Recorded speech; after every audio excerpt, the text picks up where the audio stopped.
Working on a '01 Honda Odyssey, and got out of the vehicle. Smelled like coolant. You can always smell it. It smells like something burning very sweet. And right down here,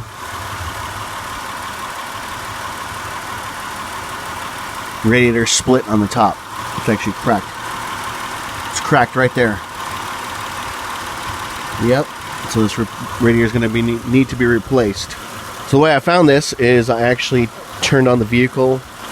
I had smelled it when my wife was driving it, and made sure the coolant was good here within the radiator, and then I made sure the coolant was good in the reservoir bottle, and sent her on her way. And she came back, the engine was hot, turned it on, revved it up using the throttle body right here.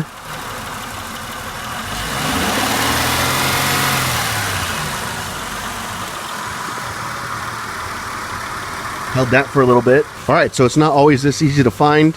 I was lucky. I was hoping that was going to be a hose or something, but the radiator is cracked, so I have to replace that. Like I said, sometimes it's not this easy to find, so you need to get a cooling system pressure test kit. Basically puts a cooling system under pressure, puts 14 psi into the system when it's cold, so you can find the leak if you're having problems finding the leak.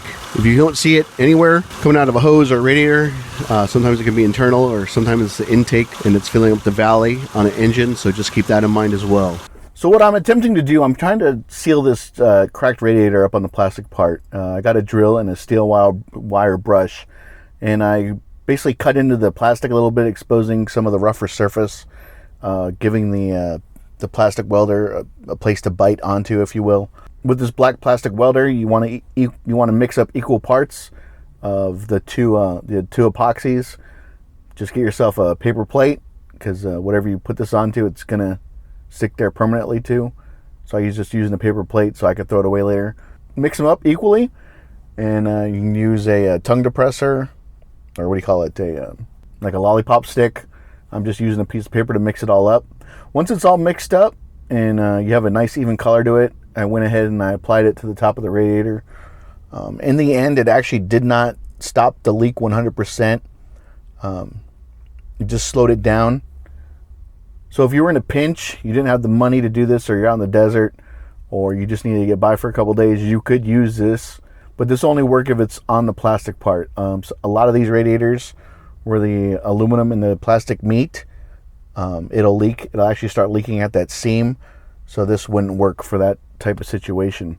I do not recommend driving around on this for a long time if you're going to use this. Like I said, I do not recommend that you drive around for a long time with a patched up radiator. That's why I'm calling this a ghetto radiator repair. You can get by with it. Didn't stop at 100%, just slowed it down. I actually let this, I drained the radiator fluid down a little bit out of the radiator, so I was trying to get the inside of the crack to dry as well as the outside of the crack, and I let it dry for about 13 hours before putting radiator fluid back into it or putting any pressure on the system. But like I said, in the end, it didn't seal it up 100%. It slowed it down, so if you're in a pinch and you had to get by, you could definitely use this process. And I picked up the black plastic welder from Home Depot. You can get it from Lowe's, Home Depot, probably your local Ace Hardware store will have it.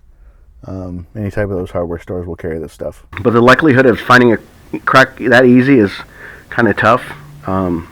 This radiator is also leaking right here at the pinch point where the metal and the plastic meet up, on the top and on the bottom as well. So this radiator has seen its day. So radiator is inexpensive, an engine is not. The number one failure that we see on engines is due to lack of coolant or overheating of the engine. Then you blow the head gasket. So better to replace a radiator than have to replace an engine. If you found this video helpful, please consider subscribing to Bundy's Garage on YouTube. Questions, comments, concerns, you can always reach out to me at bundysgarage@gmail.com. You can follow me on Twitter, and like always, I'll keep them rolling for you.